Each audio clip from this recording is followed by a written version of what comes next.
Maupay na aga ha iyo nga tanan mga badingan pare. So yan na adlaw itong butusan, eleksyon han mga barangay. Syempre kailangan natong butusan ng kailangan natong bustusan ng mga karapat dapat na mga kandidato. Ngan tara na. So ayan, so na kita na biyahe kita tika nga tan-awan, tikal kita barangay Kanlinggahan Dagami Leyte.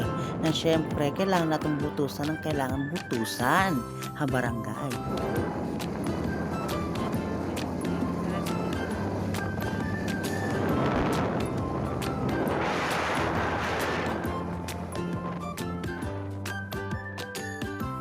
Hakadagmit na istorya, adi na. Mabutos na kita. Nga syempre, nanginginanot iyo madi. Kay bangin magsayop itong ngaran nga napilido.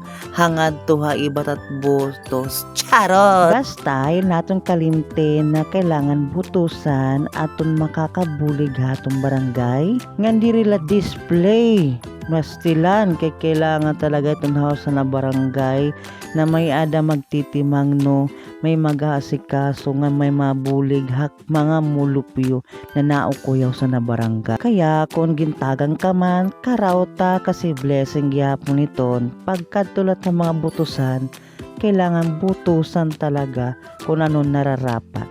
Natapos gyap kita bumutos yan, di ba? So may tatak na kita, syempre.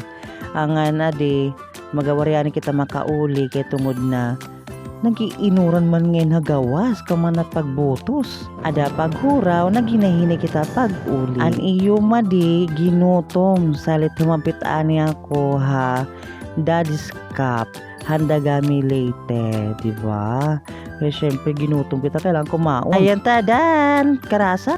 Pangawang kita mga madingan paring and syempre ay natong kalimti pag inumhin tubig yan, di ba? Kasi importante tubig sa nung kakumaon na inom ka rin tubig. Tapos syempre magmumuni-muni at iwanin madi kay ginugutom talaga yo, di ba? Sigit samsam pa day samsam pa. Di laro mamit ka samsam mo, di ba? Kay gutom na gutom talaga ako. Kay syempre tigang kita trabaho. Dagdiretso kita dayon ng barangay Kanlingga. Nganuri pa kita paningod to salit baga sigil hab-hab oday bisan mapasupay ton kanon.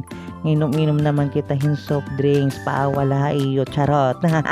Magpapakabusog kita yan na kasi syempre di laharo mama itong paghudhud ng pagpili itong mga opisyalis sa barangay, di ba? Kita na daluyot ka samsam ng katimoti yung madi kay ginugutom na goodman. So asyala, thank you for watching. Bye-bye!